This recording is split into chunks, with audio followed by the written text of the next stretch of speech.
Hello everyone, welcome back to my channel PS world official 2M। आज की video में हम बात करने वाले हैं, हम बीएड कर रहे हैं या बीटीसी कर रहे हैं या डीएलएड कर रहे हैं, क्या हम सीटेट में अप्लाई कर सकते हैं? तो जी हाँ, आप अप्लाई कर सकते हैं। तो सबसे पहले और प्लस हम सीटेट अपेयरिंग में हैं और हम बीपीएससी जूनियर असिस्टेंट में या कह सकते हैं जूनियर की जो टीचर वैकेंसी आई है तो उसमें हम अप्लाई कर सकते हैं या नहीं।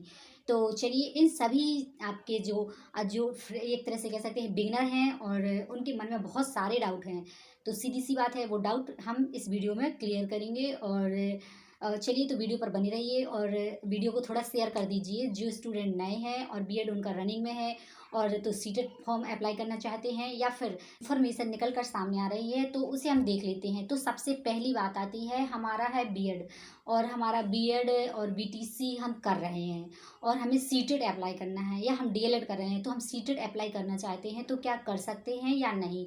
तो जी हाँ, आप बिल्कुल अप्लाई कर सकते हैं। और जैसे कि आप लोगों से बता दूं कि जैसे यदि आप अप्लाई करते हैं तो आपका साथ साथ सीटेट और प्लस बीएड भी हो जाएगा। जो यदि आप लास्ट ईयर में हैं और सीटेट में अप्लाई करना चाहते हैं तो इसमें आप अप्लाई कर सकते हैं। यूपी टेट में भी अपेयरिंग वाले जैसे बीएड कर रहे हैं तो वो अपेयरिंग वाले फॉर्म भर दिए थे, क्योंकि मैंने भी भर दिया था तो इस वजह से मैं आपको बता पा रही हूँ। तो सीधी सी बात है, हाँ आप अप्लाई कर सकते हैं, बशर्ते ये है कि यदि ऐसा ना हो कि आप फर्स्ट सेमेस्टर में हैं या सेकंड सेमेस्टर में हैं और आप ये सोचें कि हम सीटेट में फॉर्म अप्लाई कर सकते हैं या नहीं।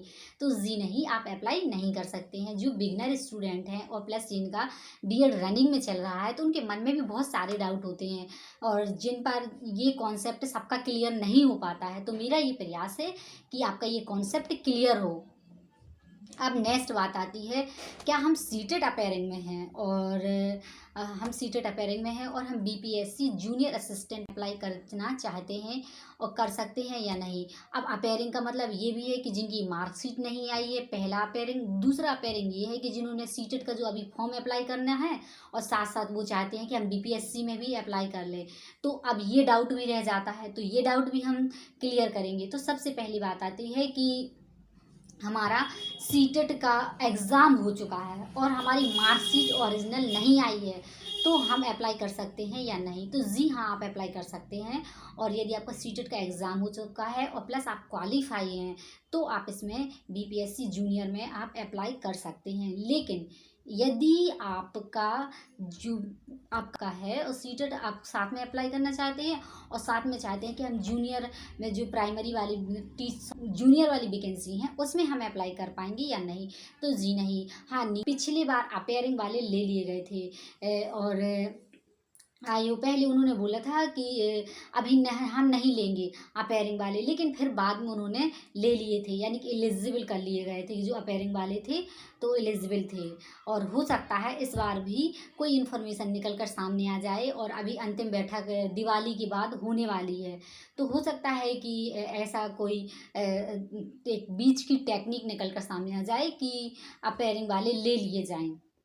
लेकिन फ़िलहाल में ऐसी अभी कोई एक तरह से कैसे प्रावधान ऐसा कोई नहीं है और सामने कोई ऐसा इन्फॉर्मेशन निकल कर सामने भी नहीं आ रही है। तो बस यही है। और स्टूडेंट की तो बहुत सारी क्वेरी रहते हैं और भी, और इससे बीपीएससी से संबंधित, टीचर भर्ती से वैकेंसी से संबंधित और भी आपकी कोई क्वेरी है तो आप कमेंट में बता सकते हैं। मुझे क्या लगता है कि अपेयरिंग वाले लेना चाहिए या नहीं, जैसे कि हर टीचर सोचते हैं कि और जो एग्ज़ाम प्रिपरेशन कर रहे हैं और तो वो लोग अपने कमेंट में बता सकते हैं कि आप लोग इस चीज़ को लेकर क्या सोचते हैं। तो सबसे पहली बात है, मुझे लगता है कि यदि अपेयरिंग वाले हैं प्लस जो सीटेट में का फॉर्म भरा जाने लगा है तो वो भी, और प्लस बीपीएससी का भी कल परसों से फॉर्म भरा जाने लगेगा तो वो भी, तो मुझे लगता है कि आयोग को अप्लाई करवा लेना चाहिए। बशर्ते ये है कि उन्हें जो स्टूडेंट हैं उन्हें डबल मेहनत करनी होगी, प्लस उनका क्या है, उन्हें सीटेट में भी मेहनत करनी होगी और प्लस उन्हें इसका बीपीएससी वाला जो टीचर वाला जूनियर का है तो उनमें भी उनको मेहनत करनी होगी। सीधी सी बात है, क्योंकि इसमें ये है कि उनका जो सिलेबस है और ये सब है तो काफ़ी वास्ट हो जाएगा। अब जो स्टूडेंट, अब ये सरकार को ये नहीं सोचना चाहिए कि हाँ, जैसे उन्होंने कहा था कि बहुत दिक्कत होती है फिर बाद में। तो हाँ, बस ये है कि फॉर्म भरा लेना चाहिए। फिर इसके बाद यदि जो एग्ज़ाम पास कर जाते हैं और ज्वाइनिंग लेटर के टाइम पे और सीटेट और बीपीएससी दोनों, तो फिर उनको ज्वाइनिंग दे देनी चाहिए। और यदि नहीं कर जाते हैं तो एक ऐसी तो संख्या में काफ़ी ऐसी बहुत कम संख्या में होंगी जो सीटेट भी क्वालिफाई हो जाएं और प्लस बीपीएससी जैसे जूनियर का है टीचर का, तो ये भी क्वालिफाई हो जाएं। तो एक तरह से कह सकते हैं सोने में सुहागा, या कह सकते हैं बहुत अच्छा रहेगा। लेकिन तभी सरकार को ये कर देना चाहिए कि दोनों साथ में एग्ज़ाम हो जाए। और बस ये है कि ज्वाइनिंग लेटर के टाइम तक उनका दोनों क्लियर हो जाना चाहिए और प्लस आ जाना चाहिए। अब बिहार की तो बस यही है, बहुत सारे स्टूडेंट हैं और धरना प्रदर्शन में भी बैठ गए हैं, या कह सकते हैं कह रहे हैं कि हमें भी अप्लाई करना है और अपेयरिंग वाले को अप्लाई करने के लिए मिलना चाहिए। तो बस ये है कि अब ये है ना कि अब सीधा सा सीधी जॉब, गवर्नमेंट जॉब मिलने वाली है बिहार में। इस वजह से स्टूडेंट भी हैं तो वो काफ़ी संख्या में कलेक्ट होकर और धरना प्रदर्शन कर रहे हैं। तो प्लस अपेयरिंग को लेकर और प्लस बीएड हो चाहे सीटेट हो या फिर बीपीएससी जूनियर भर्ती को लेकर आप लोग क्या सोचते हैं। और जो टीचर हैं जैसे सभी का अपना अपना एक मत है, अपनी अपनी एक राय है। मेरा तो बस यही है, मैं तो यही चाहती हूँ कि अपेयरिंग वाले हैं तो उनको भी फॉर्म भरा लेना चाहिए। फिर इसके बाद क्योंकि वैकेंसी हर आती ही नहीं है और लंबे 4-5 साल वेट कराने के बाद आती हैं, जिससे क्या है स्टूडेंटों का बहुत सारा लॉस हो जाता है। और जो स्टूडेंट अभी यदि पिछड़ जाएंगे तो वो अगले मालूम नहीं कब उनका नंबर लगेगा, बस ये हो जाता है। तो हो जाना चाहिए, अपेयरिंग वालों को भी फॉर्म अप्लाई करने का मौका मिलना चाहिए। अब तो फिर ये है कि कंपटीशन है, अब कौन कितना कंपटीशन फाइट कर पाएगा वो सब स्टूडेंट के ऊपर डिपेंड करता है। तो आई होप आप लोगों को ये वीडियो अच्छा लगा। वीडियो को लाइक, चैनल को सब्सक्राइब ज़रूर कर दें।